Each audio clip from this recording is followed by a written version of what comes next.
Direto de Dourados, do interior do Mato Grosso do Sul, a cidade em que você pode ir na padaria e pedir um pedaço de sopa.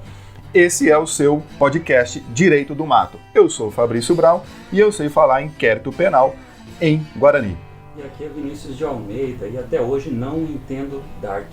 Eu sou o professor Fernando Machado e eu nasci em Amambai e eu não tenho culpa disso.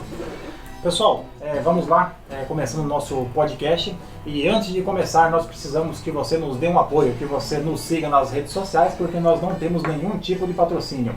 Então vá lá, Direito do Mato, lá no Twitter, no Facebook, no Instagram. E se quiser também mandar a sua contribuição, a sua participação, pode mandar aí no nosso e-mail, né, direitodomato@gmail.com. Fabrício, acho que o que nós estamos aqui mais esperando é saber qual é o assunto do nosso podcast de hoje. Então, mate a nossa curiosidade e nos diga qual é o nosso assunto. Eu tinha que ter perguntado pro Vinícius essa parte, mas tudo bem, Fernando, segue daí. Não, ficou massa. Então acho que eu perdi o roteiro aqui, mas não tem problema. Continua de onde eu parei. Entendeu? Vai. Beleza. Bom, só quero fazer uma pequena observação aqui. Pô, Amambai, se duvidar, foi a primeira cidade com plano diretor aqui no estado, pô.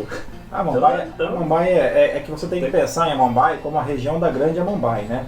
Que envolve ali toda a região metropolitana. Então, por conta disso, é que há toda essa projeção em âmbito nacional, internacional e no Mercosul. Aqui o Mato Grosso do Sul é desenvolvimento até o fim. Mas vamos lá. Então, Fabrício, qual que é o tema aí que a gente tem de pauta hoje? Hoje nós vamos falar sobre um amor de matar, né? Um doce de pessoa, né? Um relacionamento de candura. Sobre o caso da deputada Flor de Lis e o seu marido que perdeu a vida numa trágica situação. Marido e filho, né? Não, foi só o marido, né? Não, foi só o marido. Era filho também, não era? Adotado? Então tô perdido. Não, são 55 filhos, né? Então, se a gente for definir qual filho foi, vai acabar o podcast e não terminou o programa ainda. Bom, pessoal, eu vou fazer um resumo da situação para a gente poder chegar aqui. Minha família é de Jeová, a minha família é de Jeová, a minha família é de Jeová, a minha família é de Jeová. A deputada Flor de Lis era casada com o pastor Anderson do Carmo e ela foi denunciada e virou ré e vai responder como mandante do assassinato do seu marido, pastor Anderson. 6 filhos e uma neta já estão presos. 6 filhos da Flor de Lis e do Anderson e uma neta já estão presos por conta desse crime. A Flor de Lis não foi presa porque é parlamentar, deputada federal, tem imunidade, então teria que ser em flagrante. Então, ela é acusada de homicídio triplamente qualificado por motivo torpe, cruel e sem dar chance de defesa à vítima, tentativa de homicídio, associação criminosa, uso de documento falso e falsidade ideológica. A juíza do caso deu 24 horas para a Flor de Lis entregar o passaporte, inclusive o passaporte diplomático, então do Brasil ela não pode fugir pelo aeroporto. Foi enviado cópia para a Câmara dos Deputados. Outras 10 pessoas foram denunciadas à justiça, 9 delas tiveram a prisão decretada, 7 são da família.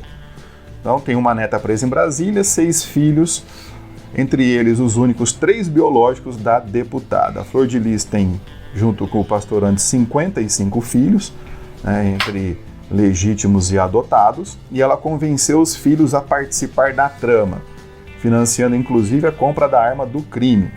Pouco tempo depois do assassinato, um dos filhos biológicos confessou ter feito os disparos. O pastor foi morto no dia 16 de junho a tiros, quando a deputada disse que ele tinha sido vítima de assaltantes. A investigação revelou intrigas, brigas, mentiras, e a polícia e o Ministério Público concluíram que o pastor foi assassinado por causa de poder e dinheiro. Ele controlava toda a parte financeira da família e ainda as carreiras políticas, religiosas e artísticas da Flor de Lis, situações que incomodavam não só a deputada, mas também os filhos mais próximos dela. Nos autos, eles verificaram várias tentativas de contratar pistoleiro, matador profissional e alguém que não gostava dele para executá-los. Então, até em outubro de 2018, tem uma mensagem da Flor de Lis para um dos filhos, dizendo: vamos por fim nisso. Me ajuda, até quando vamos ter que suportar esse traste no nosso meio? Depois de ser denunciada, a deputada celebrou um culto e há 2 semanas atrás, ela teria escrito, há 2 semanas atrás, na verdade, teria escrito que parte dela morreu junto com você, né? Ou seja, o seu antigo esposo agora morto, né? História maravilhosa, né? A realidade é bem melhor que a ficção. Não tem filme melhor que isso. Fernando, você que é nosso quase teólogo, O que a gente pode tirar disso? Tirando a parte, gente, do direito penal, que essa aí todo mundo já sabe. A parte do direito penal aqui não nos cabe, né? Mas se fôssemos analisar do ponto de vista teológico, poderíamos dizer que esse é um exemplo clássico, né? De manobra do inimigo, né? O inimigo, ele acabou aí atingindo essa família e ocorreu essa tragédia, mas aqui não é o nosso objetivo falar sobre questões teológicas, né? Vamos deixar aí as armadilhas de Satanás para outro momento e vamos falar sobre os aspectos jurídicos que envolvem esse caso, né? Então é um caso que nos chama a atenção por várias circunstâncias, porque nós temos aí vários desdobramentos e até por conta disso é interessante tratar sobre esse assunto aqui no nosso podcast, né? Então o primeiro ponto que nós poderíamos destacar seria uma questão previdenciária, né? Olha aí, né? Identificando uma questão previdenciária em toda esta trama aí que o Fabrício narrou para nós aqui na sua primeira leitura de hoje. Com relação ao aspecto previdenciário, a vítima era pastor, né? E o direito previdenciário, ele possui uma classificação específica de segurado para o chamado ministro de confissão religiosa, que é o pastor, que é o padre, que é o monge, que é aquele que se dedica é o cooperador, é o presbítero, aquele que se dedica às atividades religiosas, o obreiro, né?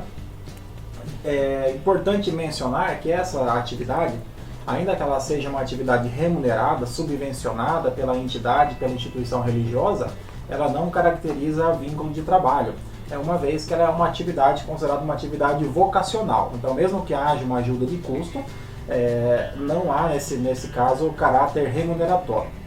Desse modo... Então não registra carteira? Não, ele não tem carteira, não tem registro em carteira.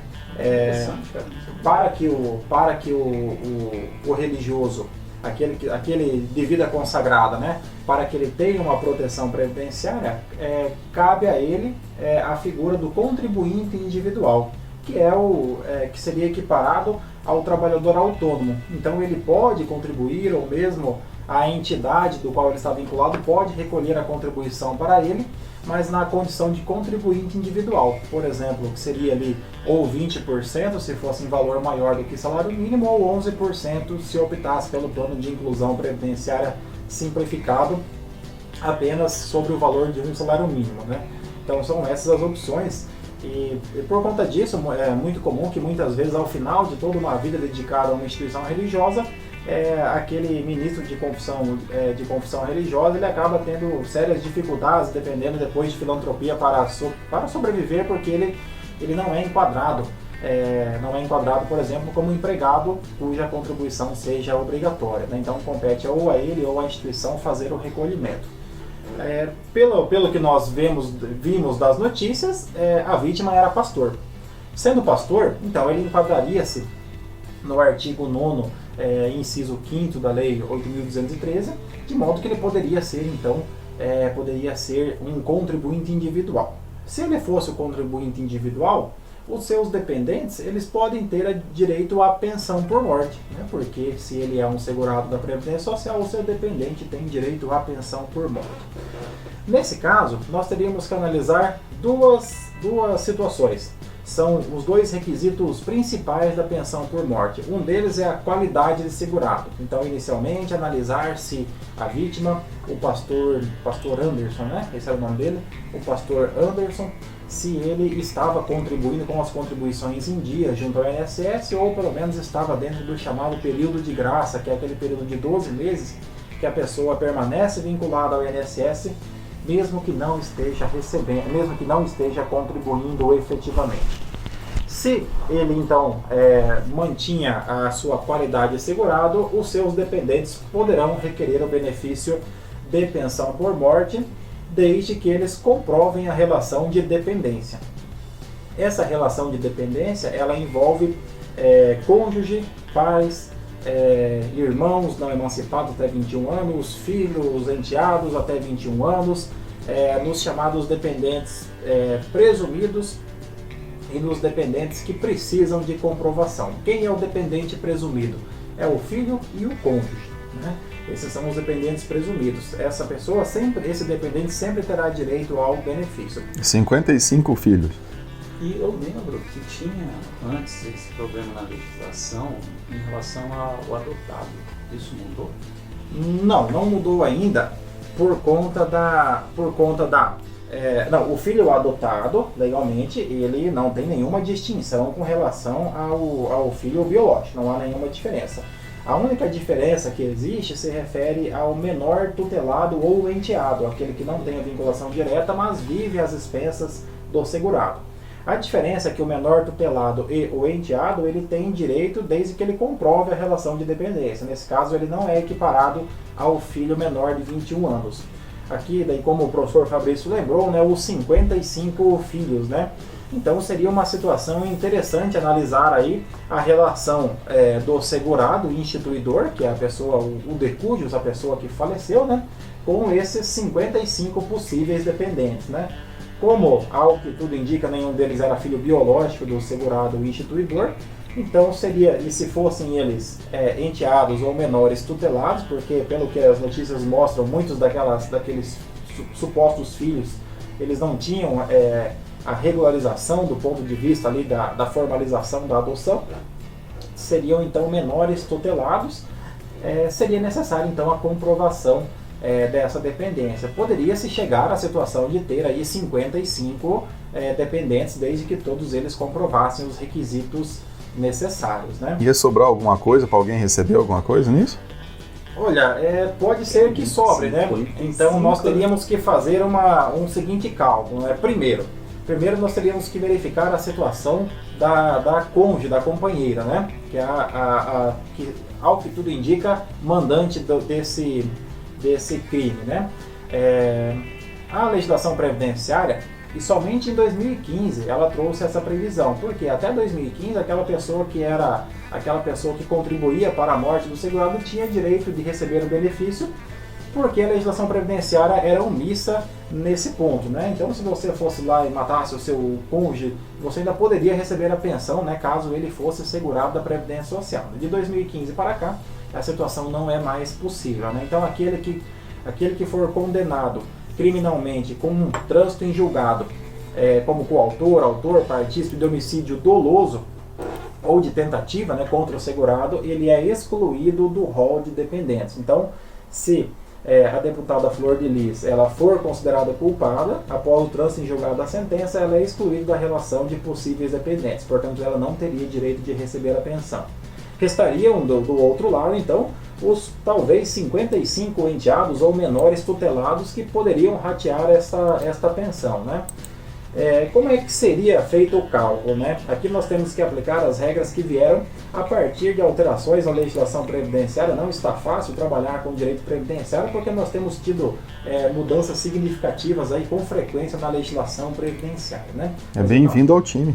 Mas eu melhor que a outra, né? Não estou aqui para reclamar, né, da minha vida, e sim para trazer um pouco de conteúdo.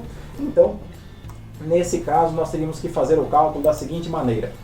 A pensão por morte, hoje, ela é calculada através da aplicação de um percentual sobre o valor de uma pensão por incapacidade permanente que a pessoa receberia na data do óbito. Professor Fernando, eu não entendi nada do que você me falou. Tenha calma. Na prática, então, você calcula uma aposentadoria para a pessoa. Essa aposentadoria é calculada através de 60% da média das contribuições, mais 2% a cada ano de contribuição. Então vamos fazer aqui um cálculo rápido. O professor Fabrício aqui, ele quer saber o valor que seria recebido, né? Que é a calculadora, vamos Fernando? Imaginar aqui. Não, porque nem na calculadora eu consigo fazer a conta, depois eu vou passar vergonha aqui. Então imagine aí que a média de contribuição dele foi de R$4.000. Essa é a média da sua contribuição apurada. Desse valor... Tá fácil a vida de pastor, não. Caso ele tenha 10 anos de contribuição, ele vai 10 anos, vamos pegar um outro exemplo, né, que 10 anos não vai dar um exemplo muito legal. Vamos pegar 25 anos de contribuição, vai dar um exemplo melhor. O cálculo será feito 60% da média dos 4.000, mais 2% a cada ano que ultrapassar os 20 anos. Entendeu, professor Fabrício? Entendeu, professor Vinícius? Até qual limite? Assim? Aí não tem limite, não tem limite, né? Mas, tem limite que é o teto da Previdência, né? Que daí seria ali 6.100 e poucos reais. Explica de novo aqui, que me perdi nessa parte aí.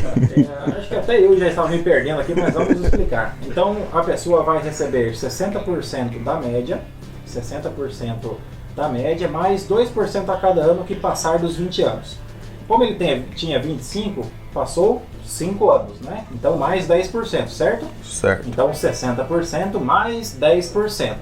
Significa, então, que o valor da aposentadoria seria 70% dos 4 mil da média, que vai dar exatamente, eu vou fazer de conta que eu estou passando para vocês porque eu não sei fazer a conta, 70% de 4 mil, né? Vai dar ali... Vai dar um número bom, 2.800, né? 2.800, né? Deve ser. R$2.800. Isso. Professor, então a pensão por morte será R$2.800? Ainda não. Por quê? Porque desse valor, a pensão por morte é paga da seguinte forma: 50% do valor da média mais 10% a cada dependente até o limite de 100. Não entendeu, né, professor? Agora fudeu tudo. Então você pega 50% desse valor, 1.400. 1.400, mais 10% a cada dependente até o limite de 100%. né? Então, nesse caso, 55 dependentes, você teria um valor altíssimo, né? Mas aí não, você vai limitar a 100%. Então, nesse caso específico, a pensão seria de R$2.800, dividido em 55 dependentes. Caraca. Seria esse o valor seria esse Mas valor todos os da dependentes pensão. têm direito? Aí nós teríamos que olhar caso a caso, Independente de idade. Não, Mas teve uns não. que contribuíram também, né? Exato, então você teria que analisar aí, alguns dos dependentes teriam contribuído para o homicídio, outros dependentes não comprovem a relação de dependência, talvez não comprovem. No caso dos filhos, a idade máxima é até 21 anos, então os que têm mais de 21 anos eles não seriam, então possivelmente nem todos iriam receber, né? Talvez dos 55 apenas uns 39, né? Seria ali um pouco menos, né? Já melhorou um pouco. Mas mesmo assim, não gostaria eu de entrar com essa ação previdenciária, né? Porque você imagina a audiência para ouvir essas testemunhas, né? Então seria bem demorado, né? Cada uma leva 3, né? Testemunhas, né? Então nós teríamos uma audiência bem demorada, né? Você imagina fazer ela por videoconferência. Se fizesse ainda por videoconferência, né? Seria mais animado que uma aula de direito internacional, né? Por videoconferência, né? Estudar Incoterms, direito internacional, é uma maravilha. Então, basicamente é isso, né? Então, é uma situação aí, essa questão com relação aos filhos, eu busquei numa fonte confiável, né? Eu assisti aí um programa do Domingo Espetacular, né? Então, de acordo com o Cabrinho 2020, eu retirei essas informações aí sobre essa relação familiar, né? E ainda nós teríamos questões relativas a um eventual testamento, né? Aí entra na parte de direito civil, aí eu encerro a minha participação, porque direito civil é algo total, é um universo paralelo, né?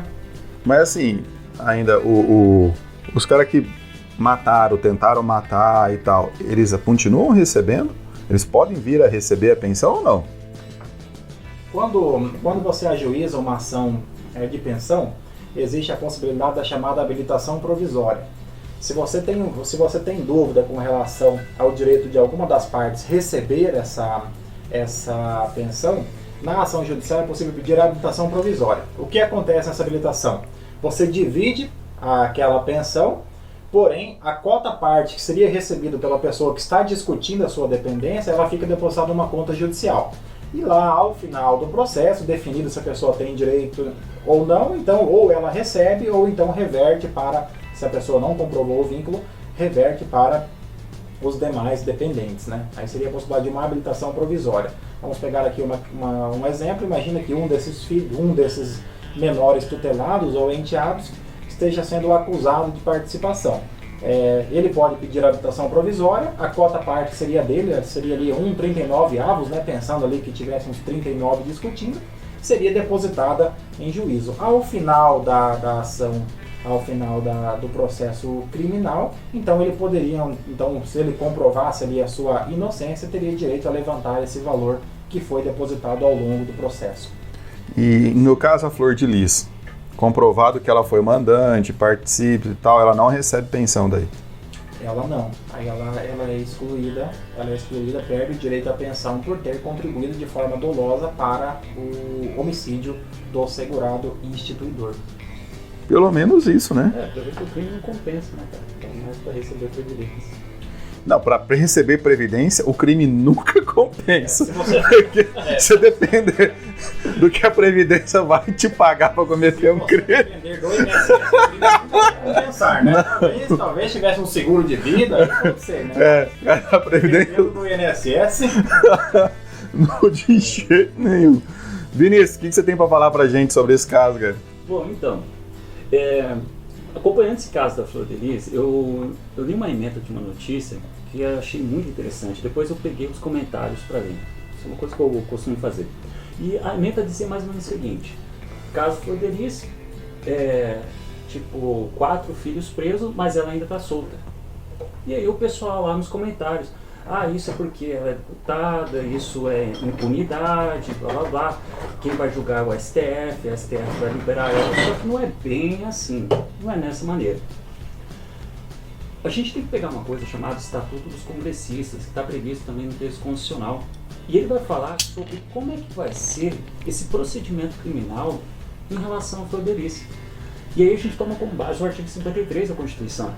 Daí a primeira coisa que vale a pena aqui eu trazer para vocês é o seguinte: a Flor de Lis tem foro prerrogativo de função, que alguns chamam de foro privilegiado.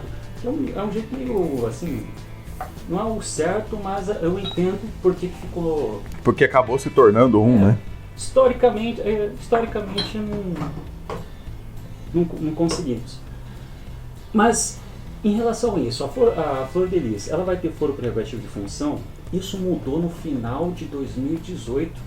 O STF mudou o entendimento sobre isso. Na questão de ordem na ação penal 937. Nessa ação penal, nessa questão de ordem, o STF falou o seguinte: olha, de agora em diante, só tem foro prerrogativo de função, que significaria, no caso dela, deputado federal, ser processado e julgado no STF, só vai ter foro prerrogativo de função se estiver no exercício do cargo e o crime em tese praticado estiver em relação ao cargo. Se não estiver em relação ao cargo, não tem foro prerrogativo de função. Aí cabe a juiz de primeiro grau e etc e tal. Então, nesse caso específico, por mais que a Flor de Lis, na época dos fatos, ela já era deputada federal, deputada federal, ela não vai ter foro prerrogativo de função, ela não vai ser julgada pelo STF. Só que o Estatuto dos Congressistas vai trazer uma coisa bem importante para eles, que é a ideia da imunidade. A imunidade pode ser material e formal. Nesse caso aqui, o que é interessante para a gente é a imunidade formal. Que é aquela questão: ela pode ser presa e o processo vai continuar enquanto ela estiver exercendo o mandato de deputado federal? Isso é uma questão interessante. E isso está lá no artigo 53, parágrafo 2º até o 5º da Constituição, que vai trazer sobre isso. Aí o primeiro ponto é a questão da prisão. Inclusive até o Fabrício leu a notícia aí. Ela pode ser presa? Não. Em tese não. Apenas se praticar, apenas em prisão em flagrante de crime inafiançável. Aí nessa situação é possível. E nesse caso, se ela fosse presa em flagrante em crime inafiançável, a sua prisão deveria ser comunicada à casa onde ela pertence, que é a Câmara dos Deputados, que deveria decidir em 24 horas sobre essa prisão, soltar ou não. Mas não é o caso. Só que ainda a imunidade formal se estende a ela em relação ao andamento do processo. Em relação ao andamento do processo, se a gente consultar a Constituição no artigo 53, parágrafo 3º, 5º, o texto constitucional ele vai falar que pode a casa onde ela pertence sustar o andamento do processo, que é tipo assim, parar o negócio. Só que para isso acontecer, inclusive teve até uma notícia mostrando que a Flor de Lis ela mandou uma mensagem para os deputados do WhatsApp e tal. Para isso acontecer, o partido dela vai ter que apresentar um requerimento na mesa diretora lá da Câmara dos Deputados e quando apresentar esse requerimento, a Câmara meio que para em 45 dias para decidir sobre a possibilidade de sustar um andamento do processo. Só que tem uma coisa importante: por mais que, por exemplo, a Câmara chegue a decidir isso, não, a prescrição acaba. Suspende? Suspende. Porque a ideia é apenas, vamos dizer assim, não prejudicar o exercício do mandato. Mas isso é uma coisa bem interessante para se esclarecer assim, pro pessoal. A flor de lis, ela vai ter foro prerrogativo de função? Atual entendimento aqui não. Nesse caso específico não, porque só pode ter no exercício do cargo um crime relacionado ao cargo. Que é aquele negócio de propina, por exemplo, etc e tal. Ela pode ter o processo suscitado, o andamento? Pode, desde que, conforme a Constituição, a partida apresenta um requerimento, a mesa diretora em 45 dias encaminha para o plenário lá da Câmara para decidir, em maioria simples, decide o assunto. Então isso aqui é uma questão bem interessante que era para comentar sobre a Flor de Lis enquanto deputada federal nessa situação. Bom, mas e aí, Fabrício, o que você pode apresentar para a gente? Eu estava vendo, ela é do PSD, né, o partido do Kassab. Do Rio de Janeiro, né? Ela. O partido é nacional. Eu nem sei de onde que ela é, rapaz, pra falar a verdade. É do Rio de Janeiro? Essa ação penal que eu comentei é do Rio de Janeiro também. Olha só. Eu acho que o partido não vai querer se meter nisso, né? Com tanta prova que tem nos autos, ele vai ficar de fora.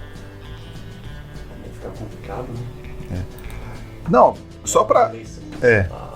Reforçando a questão de o crime não compensa, se a intenção deles era ter acesso a algum dinheiro e poder que o pastor Anderson podia ter de dinheiro, né, os autores do crime também estão fora, né, serão julgados, segundo o Código Civil, como indignos, né, como indignos. A indignidade, ela decorre de fatos colocados pela lei. A lei diz, a indignidade são, né, excluídos da sucessão, né, herdeiros ou legatários, qualquer tipo de herdeiro, seja legítimo, testamentário e etc, né, e aí ele coloca ali 3 situações de indignidade, são excluídos da sucessão. Houverem sido autores, coautores ou partícipes de homicídio doloso ou tentativa deste contra a pessoa de cuja sucessão se tratar. Então, quem mandou matar, tentou matar, participou no concurso de agentes ali como mandante ou de qualquer maneira para o homicídio do pastor Anderson, né, para o assassinato dele, está excluído da sucessão. Está excluído diretamente da sucessão. Essa é uma questão que depende da lei, né? Então a lei coloca lá. E essa exclusão assim, automática? Ou, por exemplo, se eles aparecerem no inventário? A questão do inventário vai ser similar ao que acontece com a Previdência. Os herdeiros, todos os 55 mais a cônjuge, dependendo do regime de casamento, né? Aqueles que tiverem sua condição de herdeiro questionada por conta da exclusão, tá? O quinhão deles vai ficar separado, o que eles teriam por direito ficaria separado. A Flor de Lis é a cônjuge supérstite. Cônjuge supérstite. Eu sempre quis saber quem era o cônjuge supérstite, então agora eu sei. Isso, o cônjuge sobrevivente. Sobrevivente. O nome é porque o direito civil gosta de usar essas palavras, né? Tipo enfiteuse, né? Tem uns nomes. Enfiteuse, né? Fideicomisso, são coisas bonitas, né? Fidejussório, não, só para confundir. Mas na verdade é que o pessoal não gosta de estudar e o pessoal do direito civil estuda pra caramba, né? Então é diferente, né, Fernando? Faz 2000 anos que não muda nada, né? É por isso que a gente decora. Não muda nada, tem tempo, latim, né? Não dá tempo, ainda. Então é tranquilo para estudar. É fácil de estudar direito Quem civil. comprou um livro no século I tá usando ainda, né? Foram um par de princípios. De princípio, realmente. Tirando a parte da função social que muda a cada mês, dependendo do autor, o resto tá tranquilo. Mas como é que funciona a questão da Flor de Lis? Tem que separar o fato dela ser cônjuge e herdeira.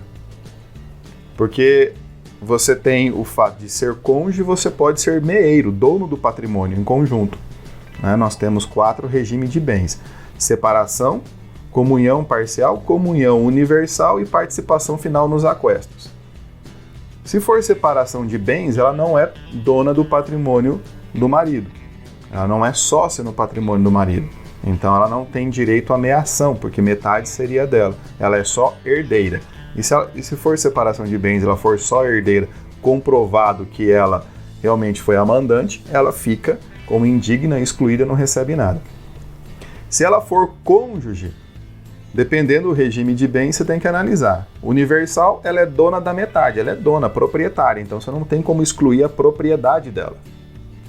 Se for comunhão parcial, do patrimônio comum, ela é proprietária da metade, do patrimônio que é só do pastor, ela é herdeira. Aí consegue excluir da parte, né, do patrimônio particular do pastor o caso dela ser herdeira.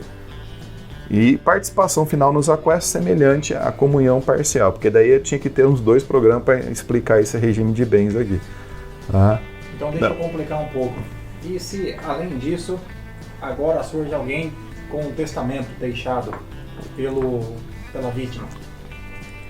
O testamento, qualquer um de nós pode deixar por testamento metade do nosso patrimônio, porque a outra metade a legislação obrigatoriamente reserva para os herdeiros legítimos, herdeiros necessários. Cônjuge, descendentes, ascendentes e cônjuge. Então, os outros 50% pode deixar em testamento para quem quiser, inclusive pessoa jurídica. Tá? Só não pode ainda deixar para cachorro. Tá? Isso é outra história. Isso é uma outra história que, se tudo der certo, eu vou ganhar e não vai conseguir os cachorros ganhar. Tá? Se fosse deixar para cachorro, lá em casa são 6, né? Então teria um inventário parecido com o da Flor de Lis, né? Mais ou menos, em quantidade de herdeiros, né? Então é melhor não mesmo. É melhor não. Aí, no caso, se esse herdeiro testamentário foi um dos que participou do crime, ele está fora também. Por testamento. Se ele não participou do crime, ele tem direito a receber aquilo que foi disposto no testamento, desde que respeitado aquilo que é dos herdeiros necessários. Respeitado isso, está tranquilo. Tá? E aí tem uma questão que confundem indignidade com deserdação. Foi deserdado. Tá? A deserdação também existe no direito brasileiro, mas é bem diferente de filme americano. Filme americano, o pessoal olha, faz um testamento, o filho não recebeu nada, né? Até a gente não faz muito testamento no Brasil por conta disso, né? Porque geralmente deixaria para o cônjuge, para o filho e etc. A deserdação é um ato feito por testamento, disposição de última vontade, para excluir alguém da condição de herdeiro. Mas daí o autor da herança, né, antes de morrer, tem que fazer isso. Então ele fica sabendo de alguém que fez alguma coisa e tal, e a lei diz também o que pode justificar a deserdação.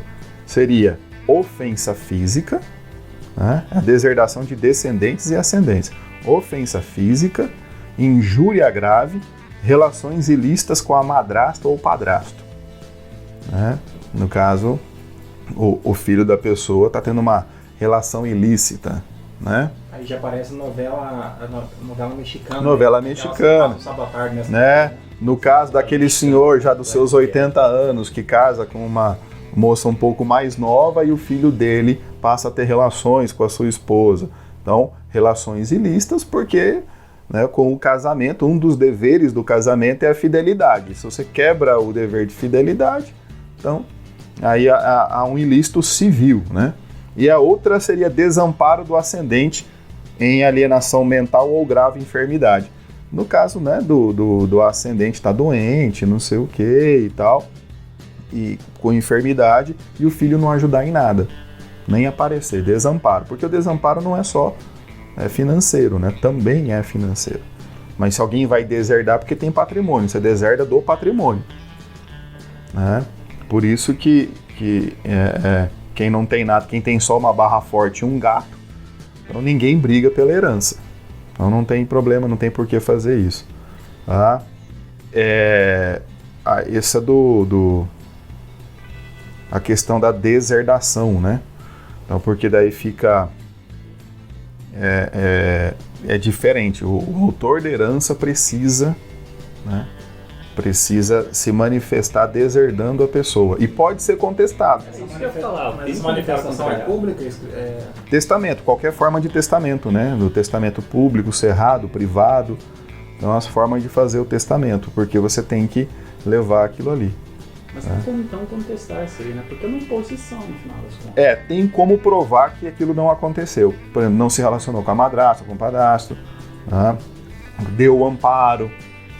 Então tem como provar que aquilo não é verdade para poder participar. Porque você está excluindo o herdeiro necessário, está excluindo um filho, está excluindo, né?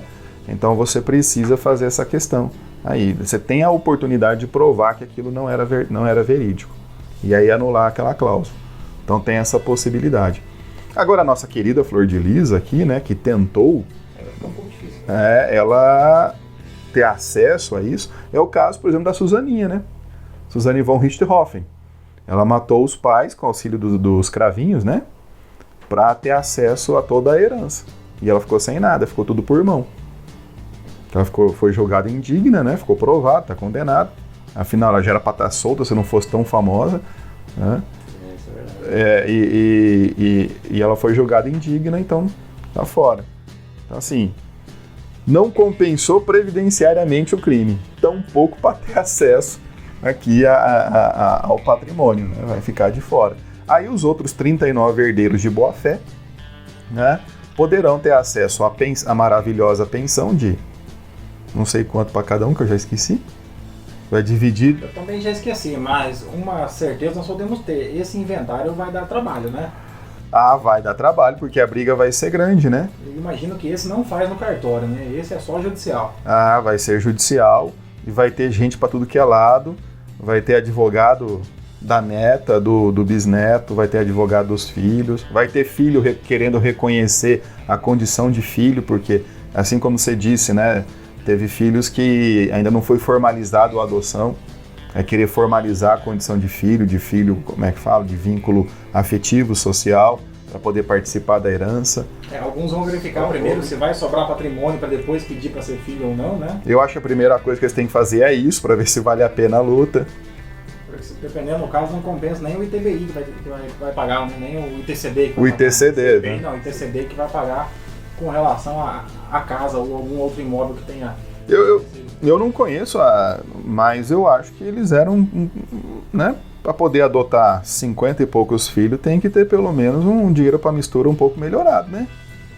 Assim, até porque não é uma condição obrigatória na habilitação da adoção, né? Mas Mas 55. Onde come 54, come 55, né? Mas onde come 2 não come 55, tem que conseguir, tem que conseguir alimentar essa galera. Eu quero ver no sorteio do final do dia quem fica para lavar a louça. Tem que dividir em equipes, né? Fazer equipes, né? Mais ou menos um revezamento. Rapaz, um dos irmãos tem que ser do RH, né? Só para poder organizar a escala, né? Não. Mas, pessoal, esse foi o nosso podcast de hoje, nosso primeiro episódio, com o caso da deputada Flor de Lis e as várias implicações constitucionais, previdenciárias e civis deste caso aí que gerou bastante repercussão e tende ainda a continuar repercutindo na imprensa brasileira. E ficamos à disposição aqui para receber indicação de novos temas, novos assuntos, perguntas, comentários, críticas. Se for mandar uma crítica, pega leve para não ofender. E também nos siga nas redes sociais. Precisamos lá do seu apoio no Instagram, no Facebook, no YouTube e o nosso e-mail direitodomato@gmail.com. Aqui falou o professor Fernando Machado. Então, eu peço novamente que realmente nos sigam nas redes sociais, compartilhem com os amigos, coloca no grupo do WhatsApp da família, da faculdade, etc., para a gente poder mandar esse podcast para o maior número de ouvintes possíveis e assim divulgar o nosso trabalho. Pretendemos, inicialmente, ter uma periodicidade semanal, um episódio por semana. A depender da aceitação, a gente pretende também aumentar a periodicidade. Até parar de fazer, né? Dependendo da aceitação. Né? Assim, estímulo aí, né? Eu espero aumentar a periodicidade do que parar de fazer, mas tudo bem. Porque é um projeto interessante da gente discutir direito, lendo uma notícia, todas as repercussões, além do óbvio daquilo que a mídia passa, da questão, por exemplo, nesse caso, que era só penal. A gente vê outras coisas que podem surgir de um simples fato. Isso aí, então, reforçando o pedido, segue lá a gente nas redes sociais, dá essa força aí. E vamos manter um ritmo aqui no nosso podcast. próximo episódio, uma outra notícia relevante, com perspectivas dentro do direito diferentes, nesse bate-papo aqui para tornar agradável tanto aqui para a gente como para você que está ouvindo. Então é isso. Como é o nosso primeiro, a gente não sabe como terminar isso aqui. O crime não compensa. Ou melhor, né? Se for depender do INSS, o crime nunca compensa. Nossa, com certeza. Pessoal, um abraço a todos, sejam muito felizes. Esse foi o nosso podcast. Minha família é de Jeová, a minha família é de Jeová, a minha família é de Jeová.